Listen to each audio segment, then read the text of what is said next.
Here is the hard truth that becomes a doorway. There comes a point when an empath stops trying to be less and starts learning to be precise. That shift doesn't look dramatic to other people, but it rewires everything inside. If you've ever been targeted by a narcissist, you know how generosity can be turned against you. You offer presence, they harvest access. You extend grace, they test limits. Soon your nervous system is standing watch around the clock. This is not because you are fragile. It is because your sensitivity is finely tuned. And until you learn the right boundaries, the tuning draws in signal and noise alike. Today we map 4 stages every empath goes through when they have been abused by a narcissist. The second is brutal. The 4th changes everything. Along the way we will use Carl Jung's depth psychology to make sense of what you felt and to name the principles that set you free. Before the stages, a compass. Jung observed that what we refuse to make conscious returns as fate. In narcissistic dynamics, one person over-identifies with a glittering persona while disowning a heavy shadow. That split-off material doesn't disappear.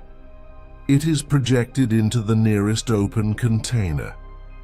The empath, a person whose presence invites honesty, becomes the screen for those projections.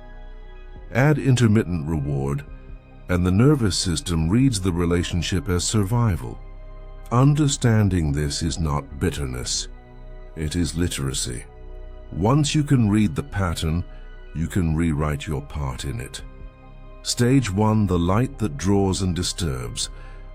Long before the first insult or the first disappearing act, you carried a warmth that steadied rooms.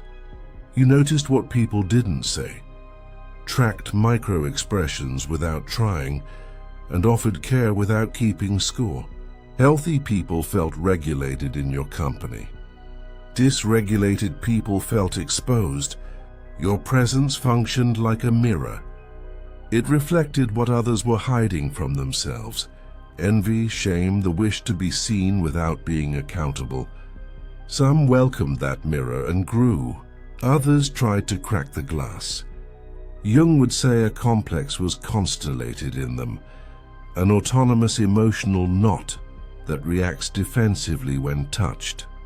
Instead of doing their work, they demanded that you dim. In childhood, this pattern may have looked like arbitrary criticism, being assigned emotional labor, or learning to keep the peace so the adults would not explode. You became adept at scanning, soothing, and smoothing. In adolescence, it may have shown up as friendships in which you were the listener, tutor, therapist, or fixer. In adulthood, charm arrived that felt like oxygen. The narcissist seemed almost clairvoyant. They mirrored your dreams, finished your sentences, admired your integrity, and reflected your values back with theatrical intensity. That was not intimacy. It was research. The goal was to map your longings and your limits so they could be used later. Because your light does more than attract, it also reveals. And what it reveals in a narcissist is the very thing they cannot bear, their unmetabolized shadow. Jung's vocabulary helps decode this. Persona is the social mask all of us need. For narcissists, it becomes a bodysuit. Behind the suit sits a storm of disowned material: rage, humiliation, greed, terror of insignificance. Your empathy brushes that storm simply by existing. Rather than feel the weather within, they try to make you carry their clouds. At first you don't notice because the opening act is golden. Intermittent intensity. Confessions, future plans, late-night texts, lavish praise doses the nervous system with novelty and hope. You call it chemistry. Your body calls it unpredictability. Without realizing it, you start calibrating yourself around their attention. That is how the stage is set for what comes next. Stage 2. Psychological starvation and the war on your center. Then the mask slips. The second stage is brutal, because it targets the exact capacities that make you who you are. The narcissist shifts from pursuit to possession, and from possession to corrosion. Devaluation arrives in edits so small you might miss them at first. The joke about your sensitivity, the eye roll at your boundary, the delayed reply when you ask for clarity, the comparison that keeps you competing for worth. Your kindness is recast as naivete, your integrity as rigidity, your intuition as overreaction. The strategic outcome is inversion. You start defending your reality instead of living it.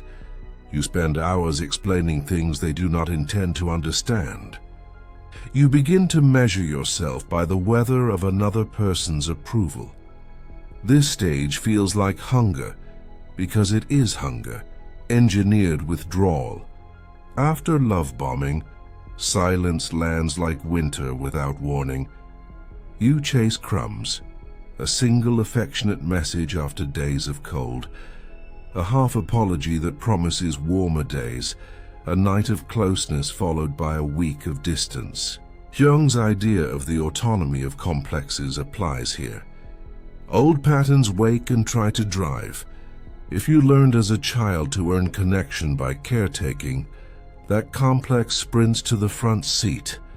You work harder, listen longer, justify more gently, compromise beyond your values.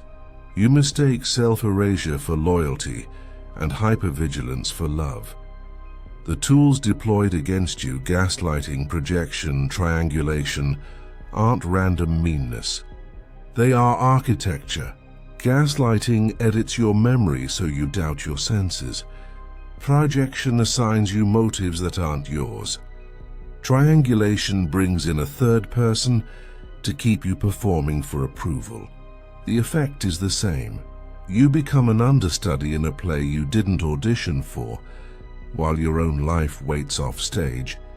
The most dangerous moment comes when you consider numbing your empathy, just to end the pain. That is the pivot they want.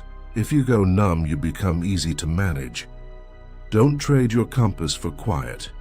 Here is the counter move. Change your rules for access. Your empathy is not the problem. Your gates are. Jung's psychological alchemy invites you to hold opposites until a third way emerges. Say both truths at once. I love deeply and I refuse exploitation. I can understand your history and I will not carry your consequences. When you hold those tensions without collapsing, the transcendent function activates.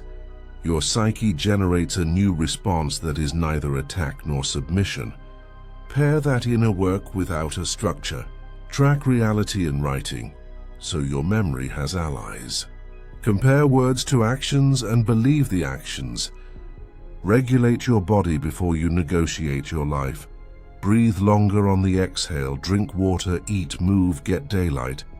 Decide in the calm what you'll do in the storm. Tell one safe person the truth, and ask them to read it back to you when the charm returns. If you must remain in contact, keep it brief, informative, neutral, and firm. If you have the option, step back far enough to let your nervous system learn safety again. Stage 3. Boundaries, quiet power, and the reclaiming of choice. Awareness rarely arrives as fireworks. It arrives as ordinary clarity. You hear an insult wrapped in humor and don't explain why it hurt. You end the conversation. You notice how much of your day goes to regulating someone else's mood and reclaim an hour for your own. You stop trying to achieve resolution with people who are committed to confusion. No becomes a complete sentence. I'm not available for that becomes a doorway out of rooms that never fit. This is not a personality transplant. It is the return of authorship. Jung would say the ego stops identifying with the savior complex and starts relating to the self, the deeper organizing center that wants wholeness over applause. You feel that shift in your body. Shoulders lower, jaw softens, breath lengthens. Your social circle shrinks and strengthens. You select for reciprocity, repair, and reality alignment. Family patterns may still sting, but they no longer set the terms of your behavior. Where you once chased being understood, you now prioritize being congruent. You stop offering explanations to people who have already decided to misunderstand you. Your strategy matures. You put agreements in writing, so history cannot be rewritten in the moment. You keep messages clean when contact is required. Facts over feelings, present over past. Logistics over character debates. If you share children, you learn parallel parenting, separate lanes, clear schedules, documentation instead of argument. You treat time like a finite asset and attention like sacred currency. You decline bait. You stop wrestling with projections. You use silence on purpose, not to punish but to breathe. Beneath all this runs a spiritual shift. Control gives way to stewardship. You focus on what you can shape, your body, calendar, money, craft, friendships, and you release the rest. This stage is quieter than outsiders expect. There may be no cinematic showdown, no final speech. There is breakfast, bills, walks, work, sleep, and the relief of not being at war with yourself. There is the delight of liking your own company again. There are friends who feel like ease instead of audition. There is the woods, the ocean, the city park, where nothing argues with your existence. There are small rituals that rebuild trust. The tea you steep, the message you do not send, the deadline you meet, the nap you take. Brick by brick, your life comes back.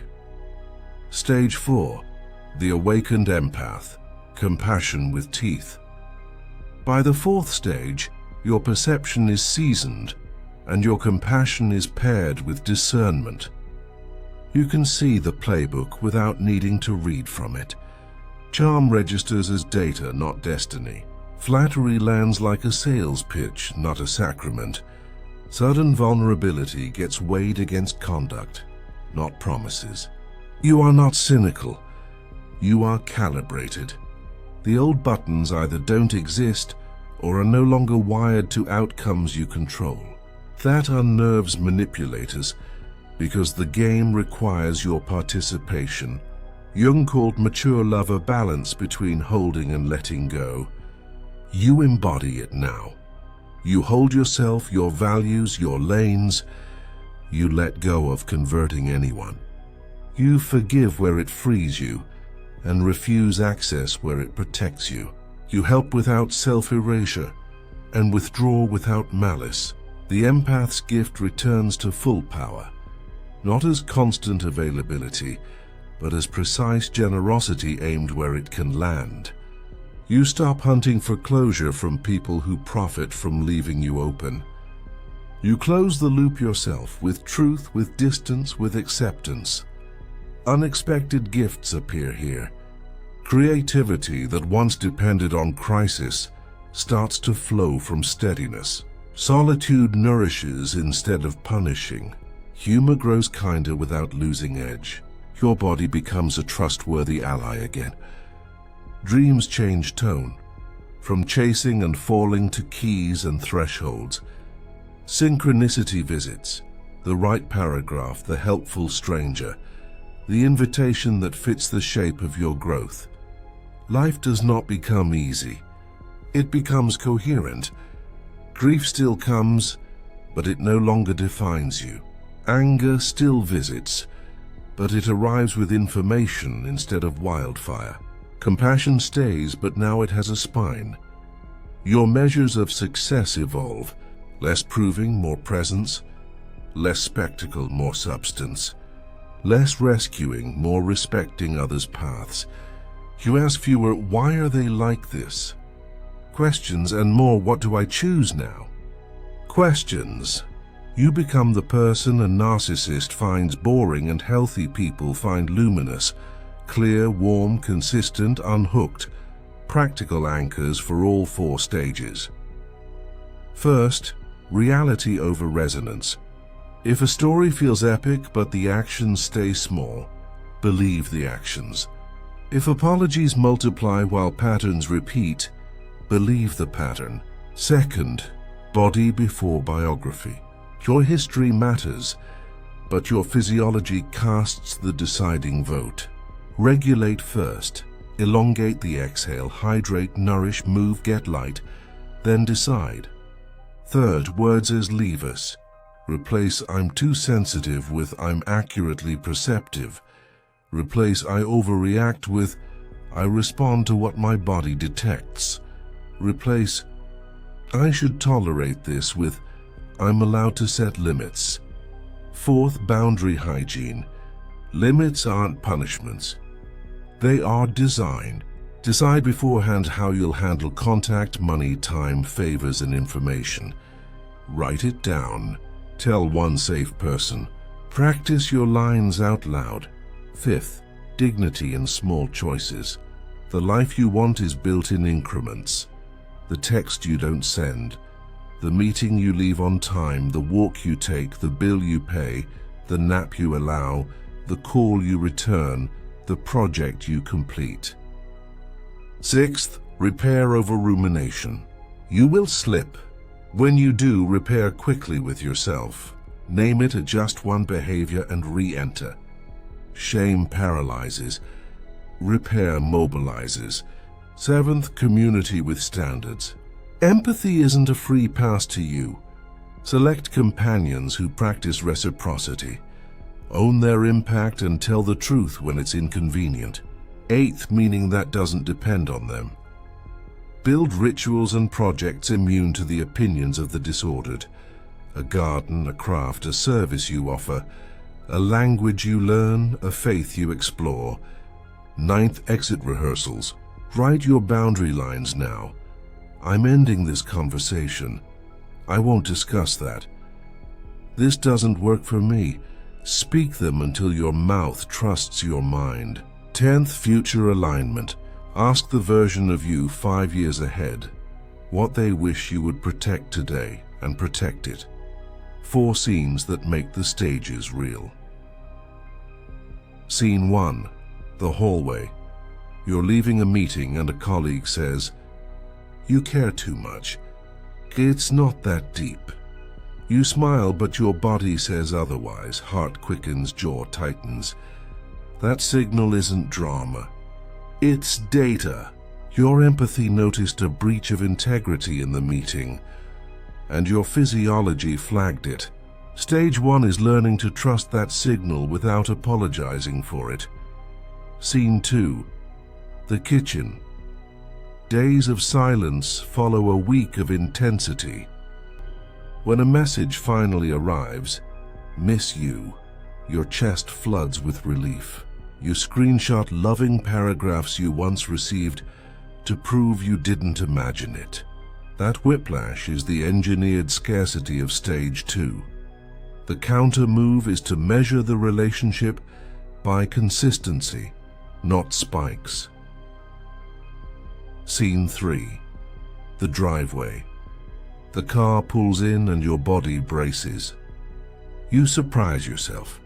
You walk to your room, close the door, and text, "We'll discuss logistics tomorrow at noon." No fight, no plea, no essay. Stage 3 is power without theater. Scene 4. The coffee shop. A new person arrives radiant with charm, confessions, and compliments. You enjoy the conversation and still keep your cadence. You say, "Let's see how this looks over time." That sentence is stage 4 made practical. You honor your warmth and your watchfulness at the same time. Jungian decoding of common traps. Projection.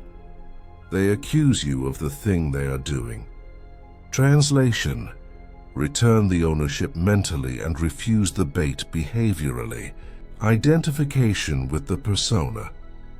They live for image management. Translation: step off the stage. Interact only with actions and agreements. Anima animus inflation. They cast you as the magical other who will complete them. Translation: decline the myth. Prefer mutuality to mythology. Scapegoat archetype. The system offloads its anxiety into you. Translation: name the pattern, stop carrying communal tension as private failure. Questions for self-inquiry. Where do I override my body to preserve a story? 2. Which 3 behaviors from me would future me be grateful I changed this month? 3. What rhythms make me feel most like myself? Sleep, movement, learning, prayer, art. And how can I protect them in small daily ways? 4. Whose opinion modifies my boundaries the most?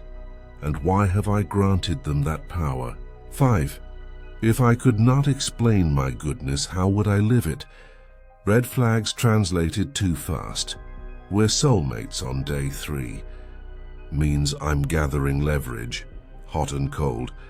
I'm overwhelmed often means I'm conditioning you to accept inconsistency. Hero, victim, monologue, everyone else is crazy. Signals: I am allergic to accountability. Privacy: demands without reciprocity. Trust me translates to surrender proof. Grand gestures: thin habits. I'll change. Means I'll perform a, well, let the translation guide you back to reality. Whenever resonance tries to hypnotize you, why the second? Stage feels like a spell, and how it breaks intermittent reinforcement, teaches the brain to chase uncertainty, which is why the scarce text feels richer than steady kindness. Jung would add that the bond isn't only chemical, it's symbolic. The other person holds disowned parts of you, your longing, your fear of abandonment, your hope to be chosen. Breaking the spell requires both biochemistry and meaning.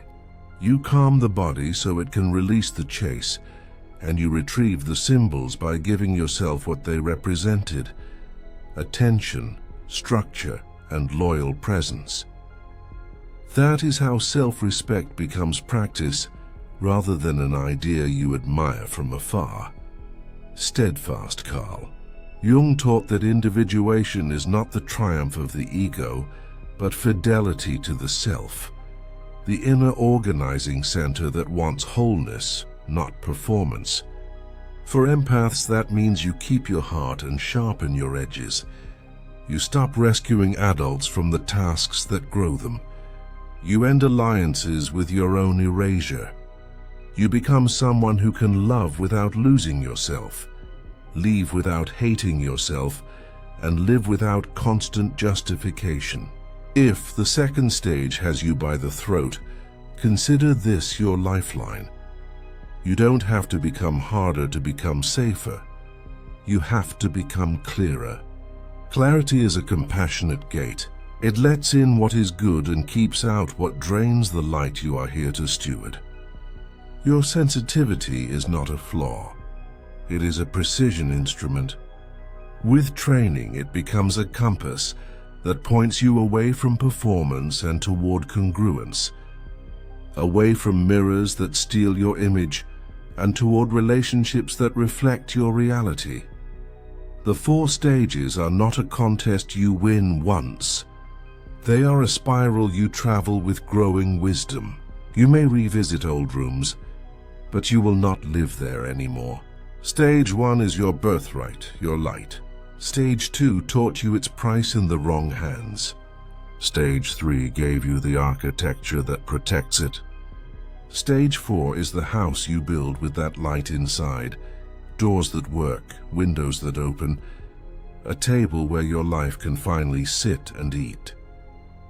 May you keep what is soft, fortify what is porous, and grow what is true.